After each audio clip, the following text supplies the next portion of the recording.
Good morning. It's Saturday, the 12th of September, 2020, and this is my weekly rant. I'm going to talk about rudeness. I've been rude a couple times myself, but there are times to be rude and times to be polite. If you are dealing with a customer, politeness counts a lot. You don't ever want to be rude to a customer unless you are done with them as a customer. Because if you're rude to a customer, you're done with them as a customer, whether you think so or not. Um, Other times you want to be rude is when somebody's being uh, terribly rude themselves. You should be rude back. Being polite when somebody else is being rude doesn't get you anywhere. It doesn't just, it won't defuse the situation. Um, it will only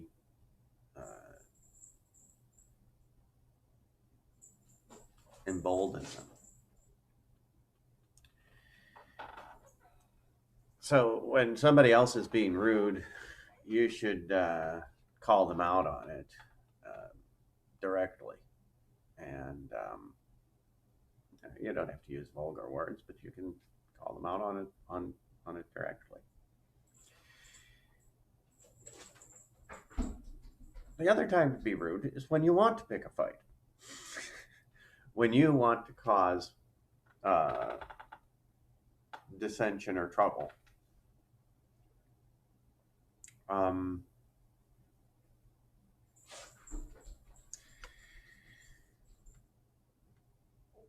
if you've gotten mistreated, it's reasonable to be rude to the people who have mistreated you. Um, if you've gotten if somebody is doing something that is evil, it's reasonable to be rude to them.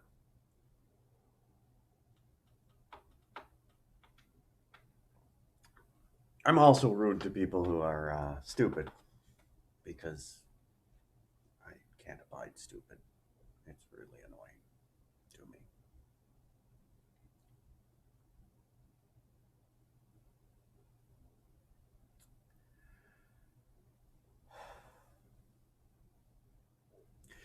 If you want to keep a customer and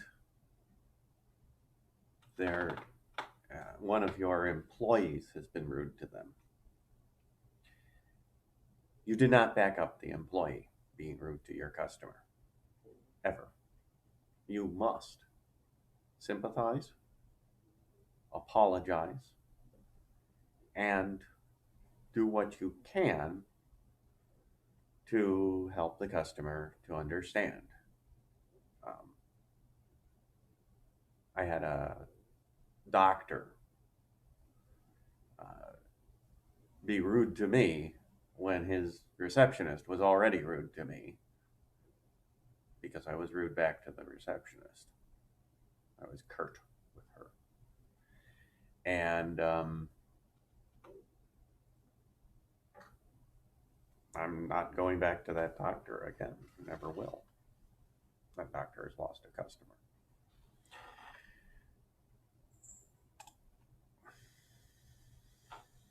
Don't even trust his diagnoses or uh, can't trust him in anything. Not, not a wise man. Doctors often are arrogant, overbearing, and I'm not going to deal with a doctor who's got that issue. Uh, we'll go to a different doctor. There's plenty of doctors in the world. Even though that there's been cartelization by the doctors, in order to keep as fewer doctors in practice than are desired by the populace. Um, and which is why it took me 3 months to get this appointment with the stupid doctor. Insane. And you know, what does that mean? That means that there's that many extra people trying to get in to see a doctor, and and that's probably why the doctor is being rude, is because he's overworked and recognizes that he's got plenty of customers. He doesn't need more. when you, when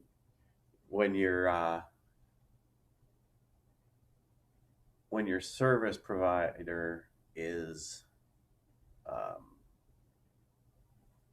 bored, doesn't have enough to do, well, that's when he's polite and kind and helpful.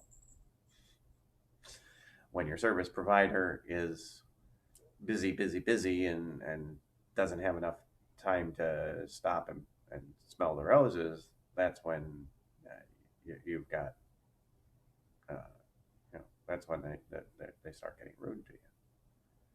And the doctors have specifically limited the number of doctors available so that they'll all be busy.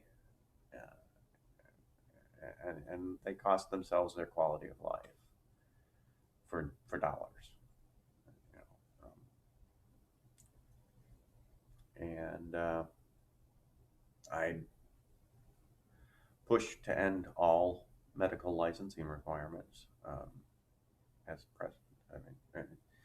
The I wouldn't I would make uh, Consumer Reports does a great job of checking into things. The Better Business Bureau is supposed to be about keeping businesses honest, and I'm sure that we could work out some way of having a free market way of checking into your doctor and seeing if he's allows a low life, and good hospitals, good medical practices would still maintain the credentialing that they do now, and the credentialing standards, and people would preferentially go to better places, but you know, uh, it would allow the market to decide how much that is worth, and decide if it pays for for if people really want that. I think when you do something by government, um, you don't know whether people really want it or not. All you know is that you can and you have. The same thing goes for food inspection. Why do we have food inspectors from the government now? Because of a lie in the trash book by Upton Sinclair called The Jungle. And the the lurid events in it are completely fantastic. They were complete fantasy, and yet those lurid descriptions struck the mind of the people, and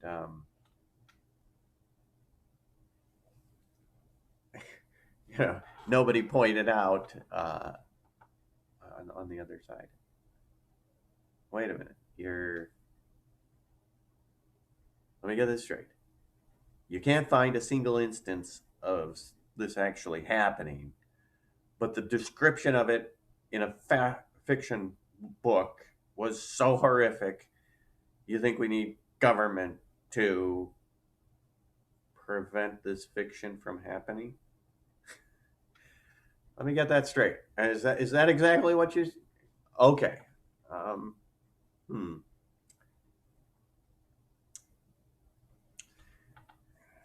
not so sure that's a wise course of action.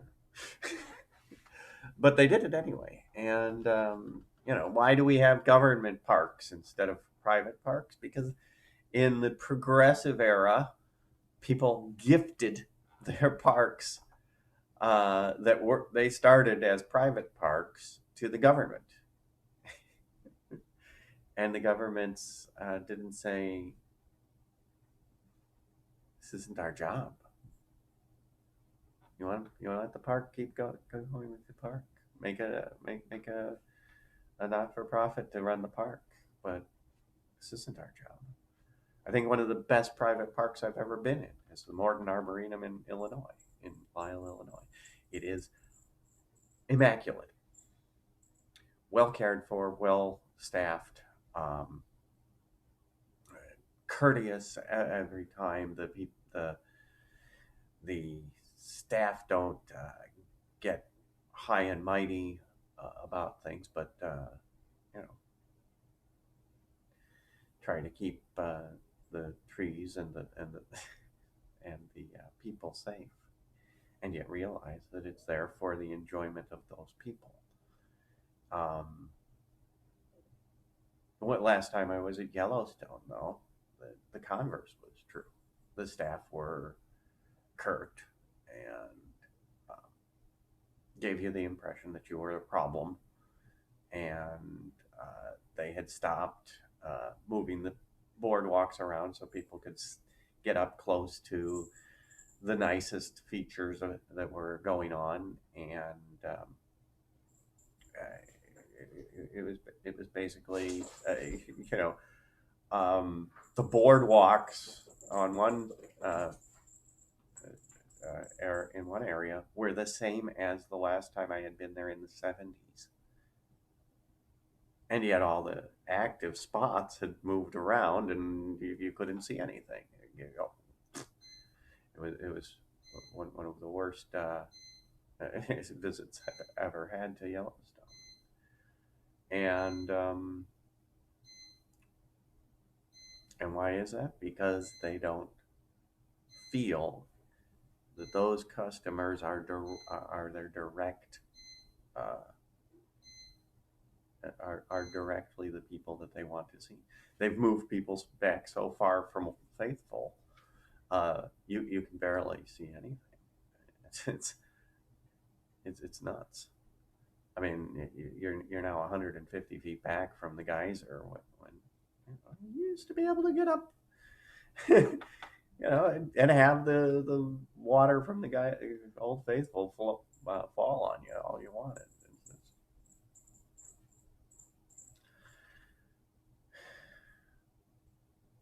It's sad. That's what it is. It is sad. Um, what happens when a government takes over a park? Um, when I was there, somebody said, "Well, we should expand Yellowstone, so that because there's people ranching just over the border in in Wyoming, just outside, and in Idaho, and I said, great, you want a park there, buy it, set up a not for profit, buy the park, buy the land, and make a park out of it." What? It didn't. It confused him to have this free market idea about how to have parkland.